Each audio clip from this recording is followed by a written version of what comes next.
hiss or whatever else. And sure, I think rock and roll has always had that.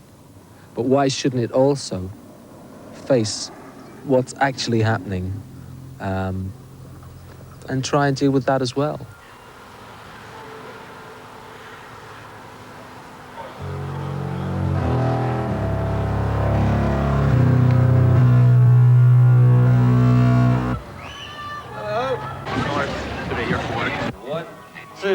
Don't make a show of me, the camera's on. There's about 60 bouncers on duty.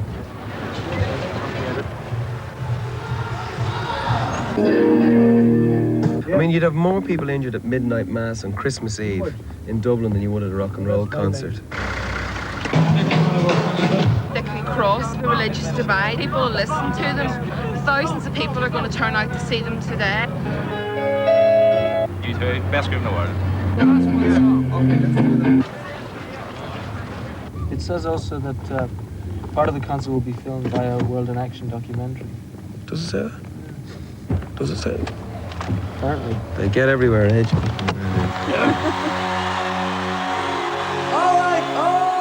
U2, the biggest rock band in the world today, take the stage in their hometown, Dublin. U2's music has captured the imagination of a generation.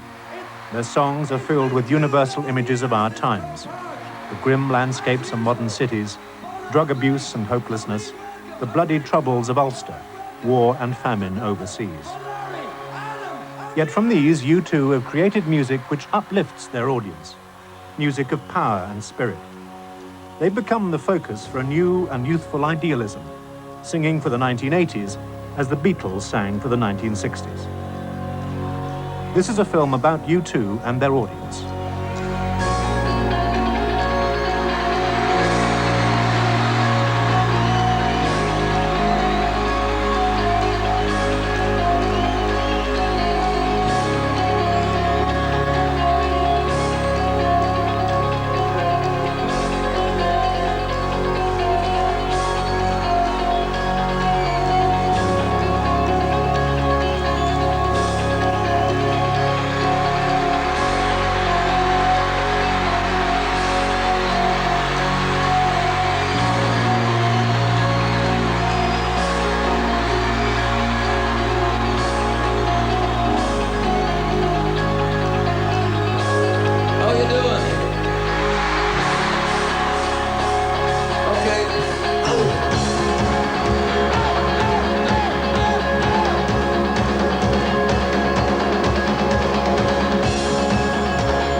I'm aware of the contradictions of being in a successful rock and roll band and yet at the same time writing about the lack of success of my own contemporaries.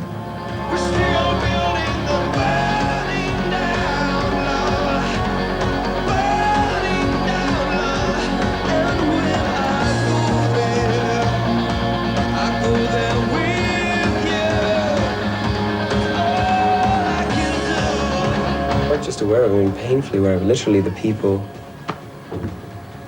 on the same street as I grew up are having to leave Ireland and go to America to find jobs.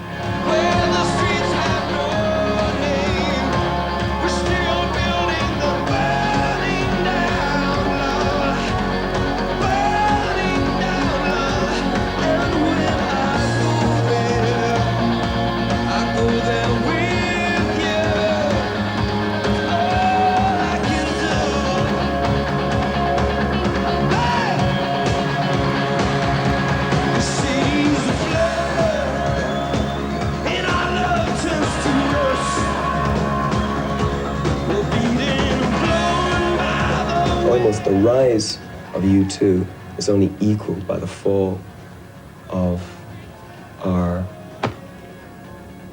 own contemporaries.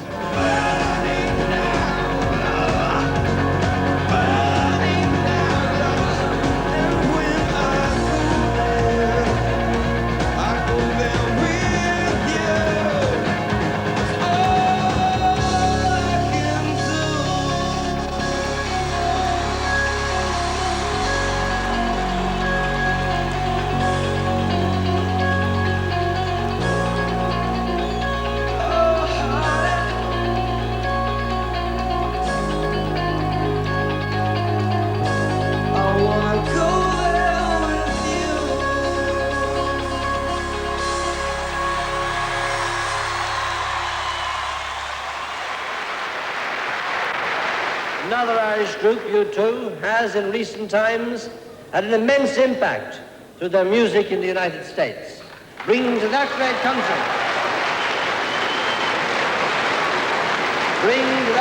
country a reflection of the positive and generous spirit and mood of the younger generation here. According to the New York Times, U2's performance in the US has caused the Democratic Party, in its approach to the next presidential election, to reevaluate its understanding of how young people in America think and feel. What other country but Ireland could have produced such an influential phenomenon in the United States?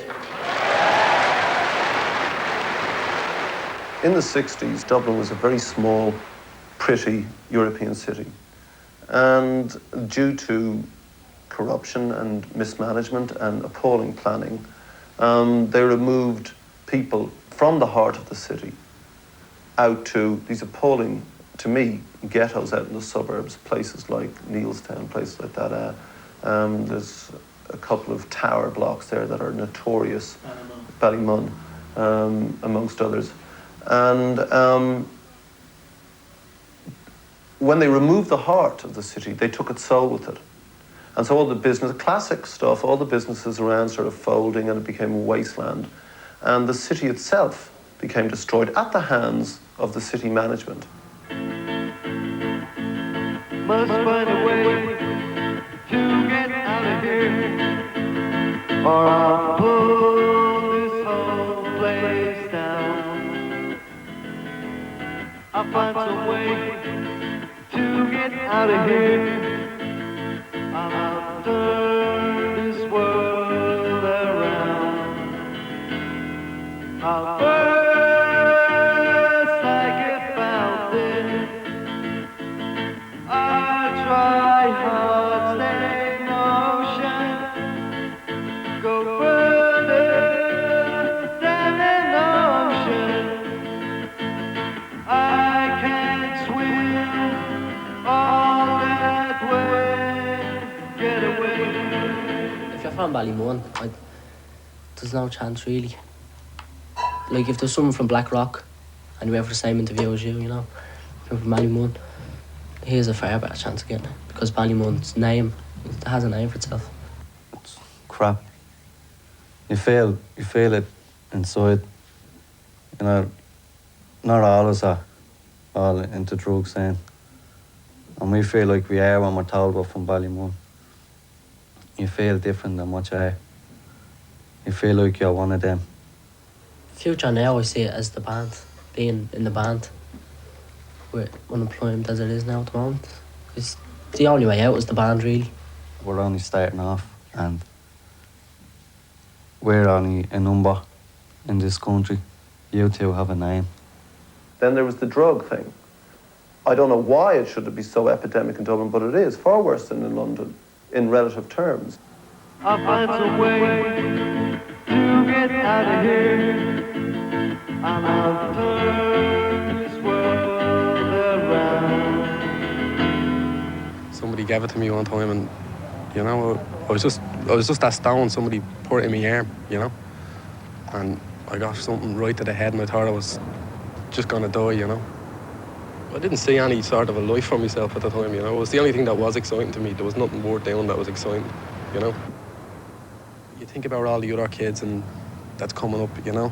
Like, there's nothing for them, you know. When they're gonna grow up, they're gonna go through all the same things. Some will go on to be probably locked up for life. Some will just be in and out of prison all the time, you know. I've seen them stoned and I've seen them drunk, and when they're drunk and they're stoned, they're very violent, you know, because that brings out the anger in them. If over half the country is under 25 or whatever the statistics are, you're looking at a potentially vicious explosive situation where you have classic African conditions like urbanization from a countryside that can no longer support its people, where you're looking at a city that can't live up to the expectations of the new immigrants, when you're looking at no jobs for those who have got the gumption to go out and try doing things themselves, or for those who just look for a regular job, or for university graduates, then you have mass emigration again, and that destroys the country. Must find a way to get out of here, or I'll close this whole place down. It's very hard to go to America by yourself. I'd probably be bawling my eyes out, but I'll give it my best shot and see how it goes. But I have a boyfriend who doesn't want me to go, and my relatives generally don't want me to go. But I've decided that I have to go because there's no other option. How are you feeling? Like good. Like so? Yeah, I think that's all right. That's great. My family don't actually realise how bad the situation is. And my father keeps saying to me, you know, oh, something will turn up. You'll get a job somewhere in a nursing home somewhere. But I mean, the hospitals all around Ireland, not just Dublin, all around Ireland, they're letting their own staff go. And they're not even entertaining letters for vacancies for anything at all, in any section. What do your boyfriend say to you? I don't think it's really hit him yet. He doesn't think I'll go when it comes to the crunch, but I will. I have to.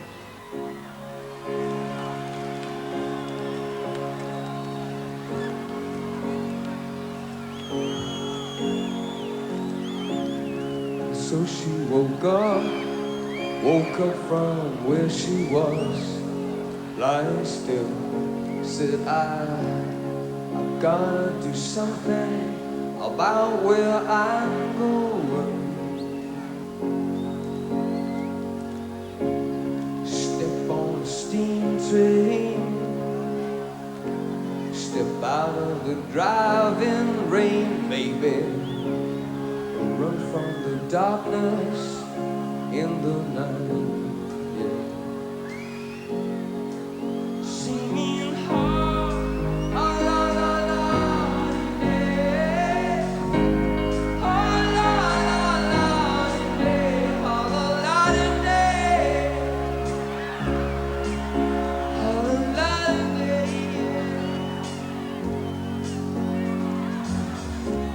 Sweet the sin, but bitter the taste in my mouth.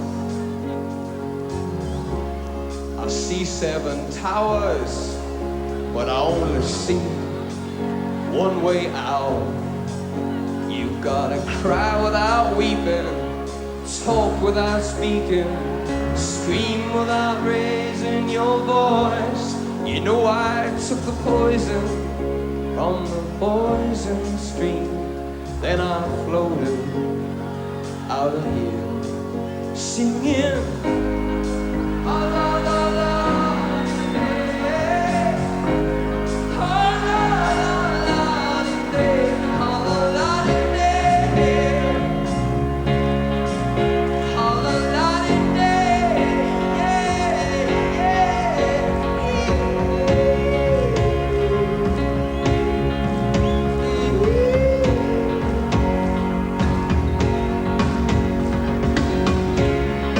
through the streets with eyes painted red, all the black belly of cloud in the rain. In through a doorway, she brings me white gold and pearls, stolen from the sea. She is raging, she is raging, and the storm blows up in her eye. She will suffer the needle chill. She's running to stay still.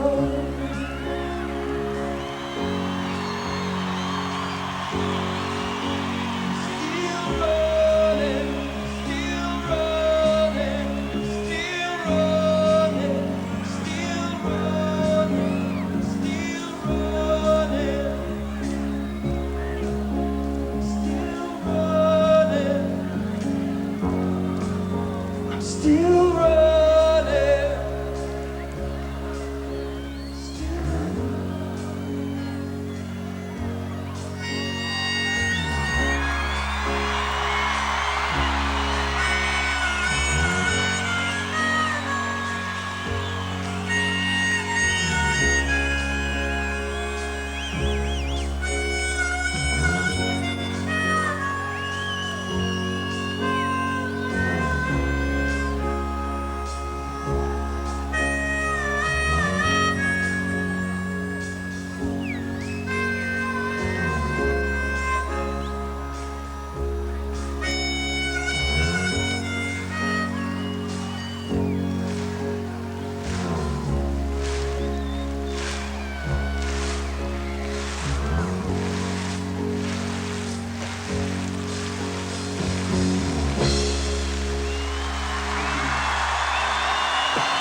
It'd be very easy for me to talk about Ireland like it's a broken place. The spirit is broken. The spirit is not broken. An ordinary kid in the street, right? He may think all these things, but nobody's ever going to listen to him or take any attention of him. Whereas a rock group, they've got the public waiting to hear what they're going to say. People say that, you know, we're very proud that you're Irish, but I'm very proud to be Irish. What they can achieve is they can spread their message, spread what they think through more people than any politician could, because they're probably more listened to than anybody around the world. I do see a future, but I think it's worth fighting for, and that's all that's the anger in our music. I think it's the right kind of anger. It's not to tear down, it's to build up. If you can't change anything, well then it's never going to change. It has to change somehow. It's people like us, the young people, who have to listen. If they give it a chance and people do get ready to change, well then things will happen, things will get better. It has to. I think there's nothing more boring than complaining all the time. I mean, that was one thing I thought about the punk movement. It was great, but it was as if it was enough to just stand around and say how bad everything was. And I always thought, well, okay, things are bad, but, you know, where's the light at the end of the tunnel?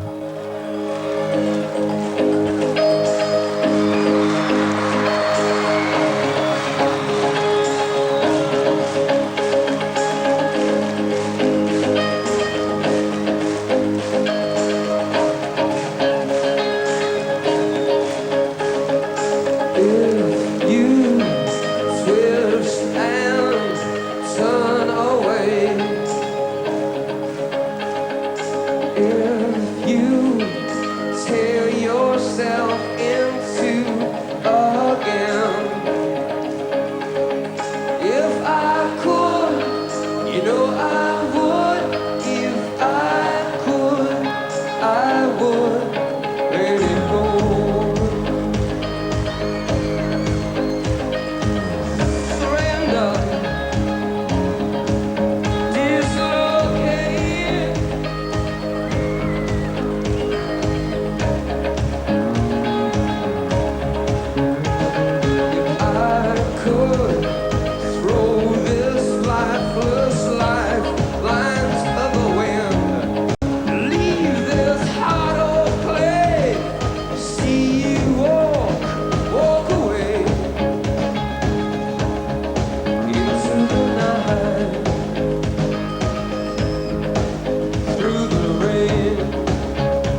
to wake myself up to see the world around me and what was going on in the world around me.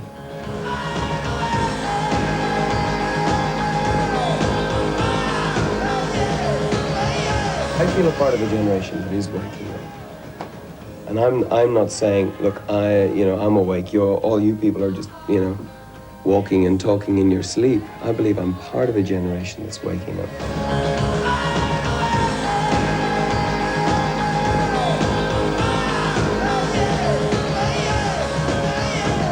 Rock and roll music is the soundtrack to change. It is at its most exciting, I think.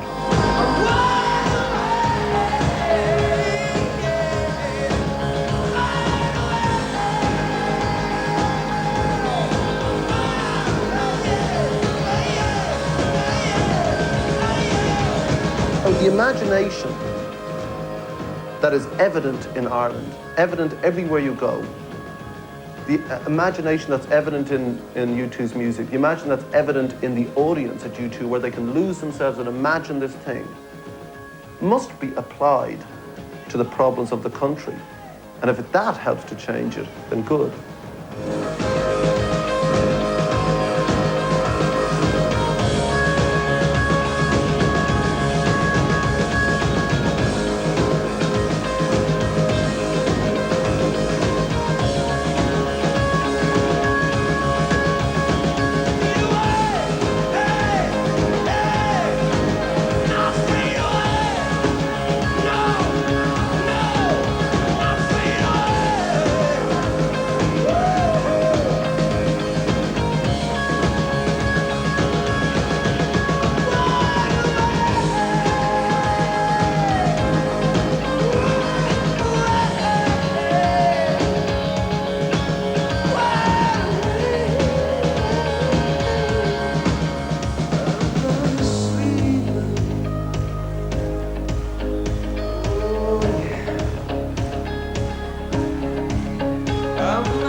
Some of the lyrics of a U2 song do relate to the way they're feeling.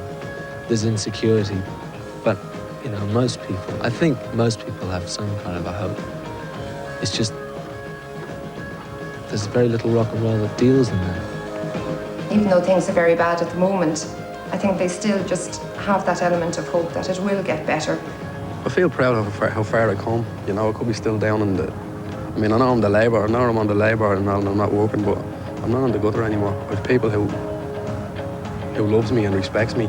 Mainly the good things you have to make the good things happen yourself. If you don't, it's going to be bad all the time.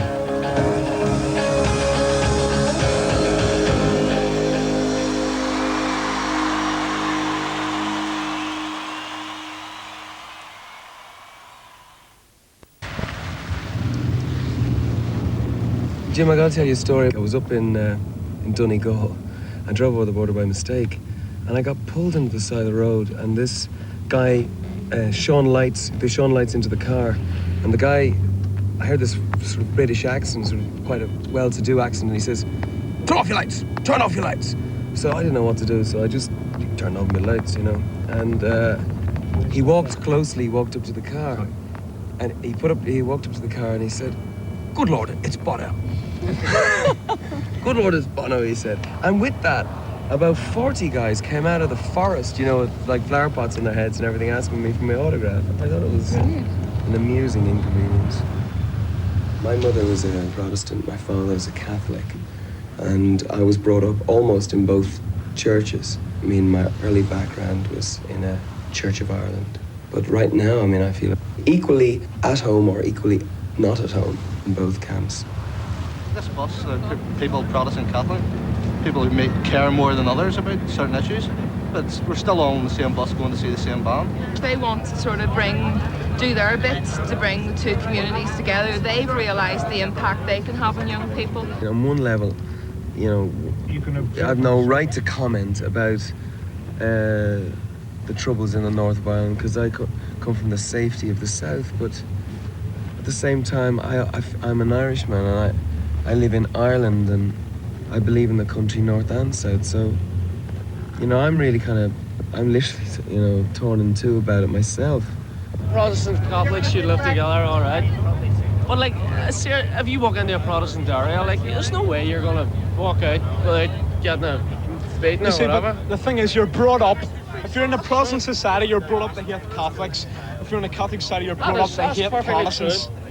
That's not the way it should be. Really, there's no difference. If you look at it that way. Yeah. As he says, a lot of journalists go out to... They go out to aggravate people. They sort of look, aggravate.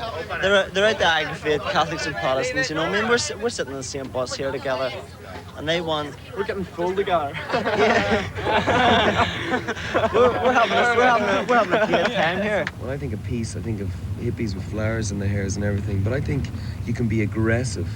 You can be an aggressive pacifist, and I suppose in U2, that's we consider ourselves aggressive pacifists. It's almost like the pop idols, the rock idols are gods in a way, and they're listening, and like U2, a lot of people follow what they say as sort of God, if you like, but I mean, it's rock music and something that could act as spiritual to the young people today, certainly more, I think, than the church does, because in Ireland, the church has brought nothing but divide. So why not look to something different to bring us together? Come on, a lot of people who are religious don't have any belief. Let's not be naive about that. There's a hell of a lot of people who see religion as some kind of social thing. You know, or in the case of certain parts of the world, Northern Ireland included, it's a racist thing, and it's a chance to be on one side or the other side. If you read back through the early days, the sacrifices that the people of Ireland in their poverty and hardship made to set up this missionary movement. And the symbol of this, even today, I suppose we could say, in view of the day that's in it, the symbol of this spirit still carrying on in the Irish people is the U2 with their messages as they travel the world, preaching a message of peace, not war, just as we preach a message of peace, not war. This is Ireland. I think Bono and the whole band are so charismatic, you know, that they touch you and they lift you up and they inspire you. I think there's an awful lot of good in that sort of spirituality because it brings people towards a knowledge of the spiritual life and deeper, higher ideals that there's more to life than 9-to-5 jobs and what make ends meet. There's a deeper yearning in everybody for a spirit, something in the spirit, you know, and that I think that is brilliant. And whether they don't adhere to organised religion or not, at least that they are awakening in people to that need within themselves. People think because I am attracted to people like Gandhi or the Reverend Martin Luther King, or even my faith, my belief in Christ, that I, therefore, am some sort of hero or man of God or peacemaker. One of the reasons I'm one of the reasons I'm attracted to these people is because I'm the very person who would not turn the other cheek. And I grew up with a violence in me, and it's still in me, and I despise it. Somebody just on the last tour of the United States threw up the tricolour, the green, white and orange Irish flag. And I found myself almost kind of in a rage. And I just said, I picked up one and I said, what, do you see this flag? You see this color? What color is it? And they shout out orange. And I just pointed to the other end of the flag. I said, you see that color? What's that? They said green. And then I pointed to the middle. And I say, you see this? What's this? And they all shout back white. And I said, all I see is red. At the time of the Bobby Sands hunger strike, people were throwing dollars up on the stage. There was shouts of up the IRA from the stage. We were an Irish band, and they thought we would fit into this version of Ireland and the revolution. Now, I'm very clear on the way I feel about that. I would love to see United Ireland, but I'd never, ever could support any man that would put a gun to somebody else's head to see that dream come true. And we wrote Sunday Bloody Sunday in a rage.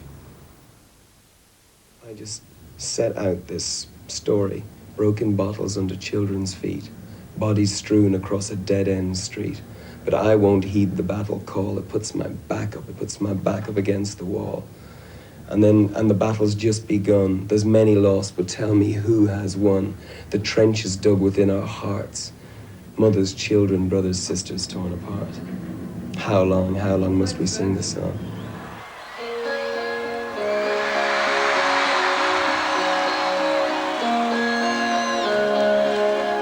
This is a song I hope one day never to have to sing again.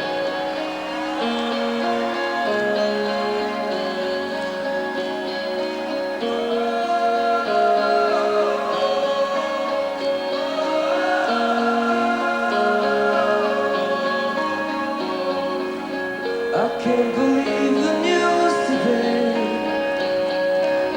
I can close my eyes, make it go away. How long must we sing this song? How long?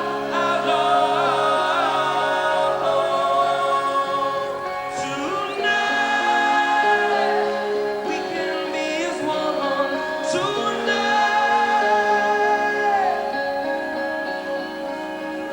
Broken bottles under children's feet, and bodies strewn across the dead-end street. But I won't heed the battle call. It puts my back up against the wall. Sunday, bloody Sunday. Sunday, bloody Sunday. And this battle's yet begun. There's many lost, but tell me who has won? The trenches dug within our hearts, and mothers, children, brothers, sisters torn apart. Sunday, bloody Sunday. Sunday, bloody Sunday. How long must we sing this song? How long?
thought to myself, maybe we did fail.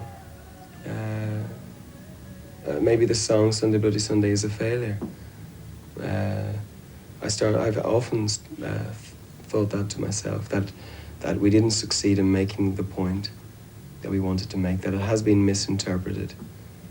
And we've alienated the Republicans who wanted to use it as a battle cry, and we've alienated the Unionists who only see it as a slap in their face.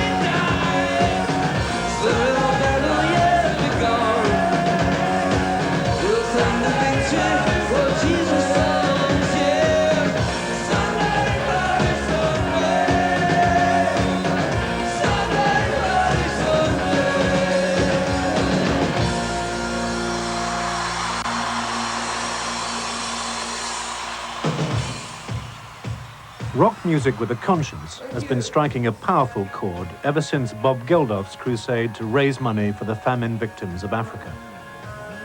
U2 have been in the forefront of this new wave, first with Live Aid and then Artists Against Apartheid. More recently, they led the Conspiracy of Hope tour of America in support of Amnesty International. Hundreds of thousands of young people flocked to these concerts and were urged from the stage to involve themselves in Amnesty's campaign for human rights.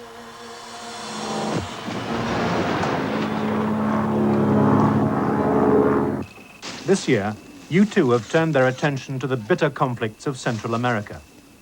They've taken powerful songs condemning American policy in El Salvador to stadiums across Europe and America. I was on my way to look at a little farm cooperative on the hills just outside San Salvador. And we walked into a kind of ambush. They were bombing a particular hillside we were walking on.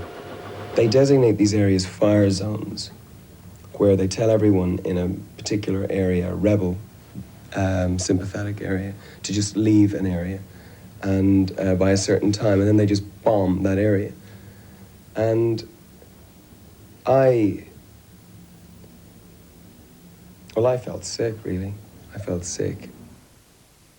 And I tried to write Bullet the Blue Sky, one about just the fear I felt. I was trying to exercise the fear I felt on that moment. We tried to make the music, paint that picture. And when I got home, I said to Edge, I want you to put El Salvador through your amplifier.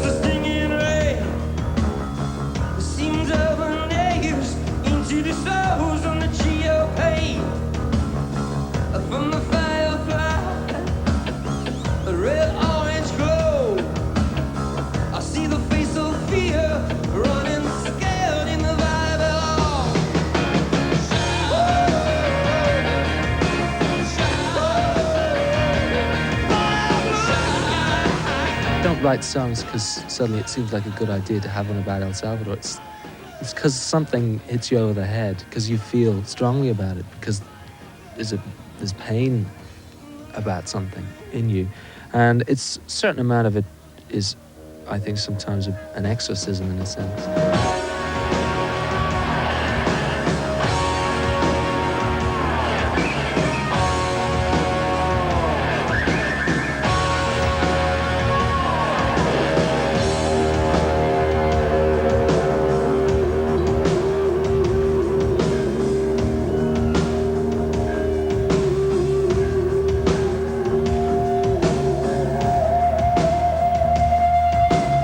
So this guy comes up to me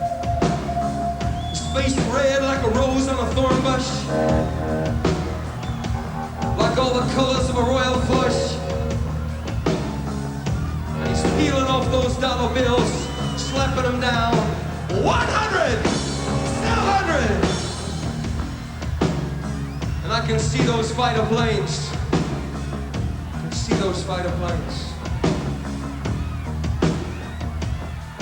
And President Reagan comes up to me with his buddy, Mr. Gorbachev. And I can see those fighter planes.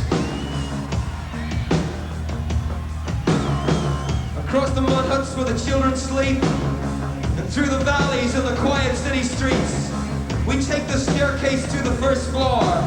We turn the key and slowly unlock the door. A man screams into a saxophone, and through the walls we hear the city groan. Outside it's America. It shows the dark side of the world today. And I suppose there's a relevance to me as a missionary.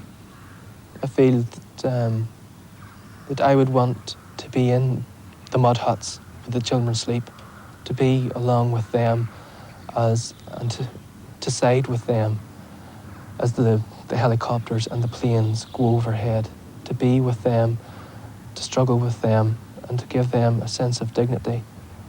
On stage in Bullet the Blue Sky, there's a question at the end. I leave it as a question. And I start to paint the picture myself, and I say, see the sky cut open, see the rain pouring through a gaping wound, pelting the women and children, pelting the women and children who run into the arms. And then we just stop the song as we stop the record. And to have, and the audience go, America, and I just shine the spotlight on them.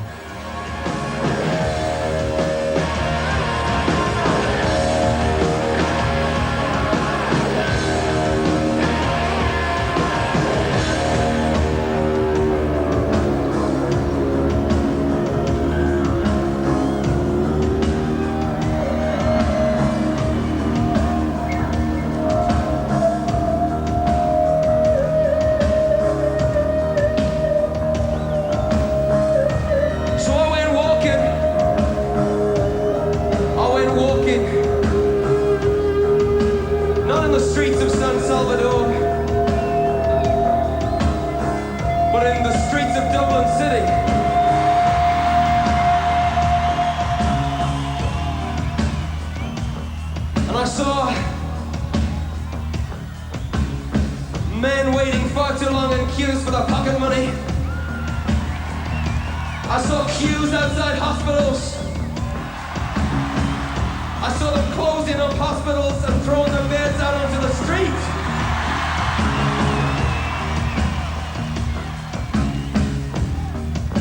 And I saw the sky ripped open and the rain pelting through a gaping wound, pelting the women and children, pelting the women and children who run into a brick wall. I'd like to think we scared the shit out of a few politicians, because there's an anger on the streets of this city and this country, of Ireland, and I want to be a part of that anger. And so, you know, the question is, how can I bite the hand that feeds? How can I bite the hand that feeds and makes me fat? Because I am in a rock and roll band that's on the world stage and have been given supposedly fame or fortune. But I think we should bite the hand that feeds.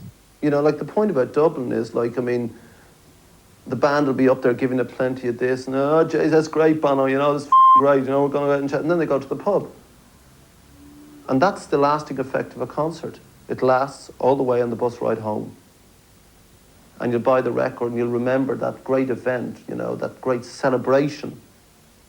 And I don't think it goes beyond that, which is not in any way like to, you know, say that their music is not important. Or as a band, they're not important. They're radically important as a band.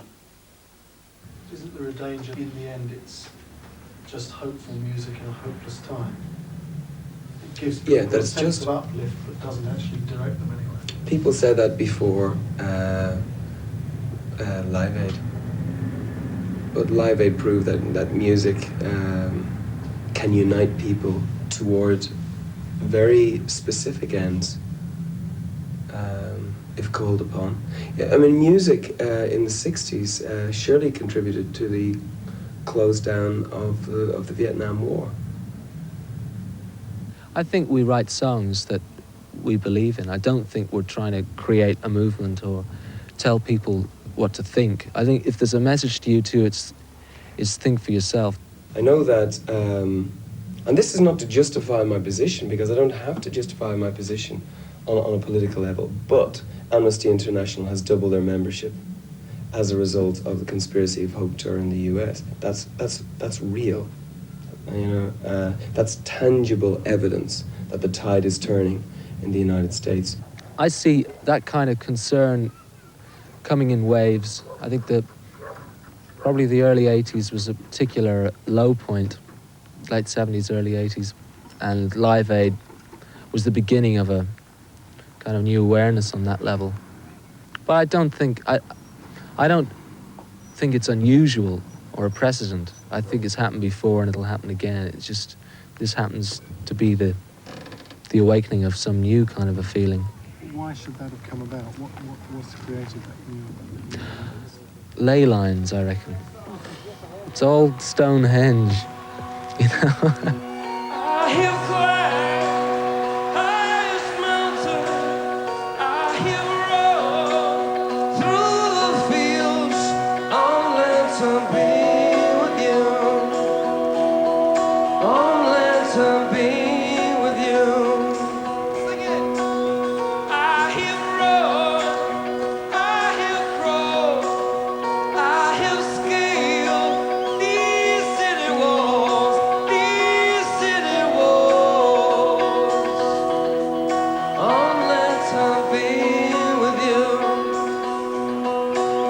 But I still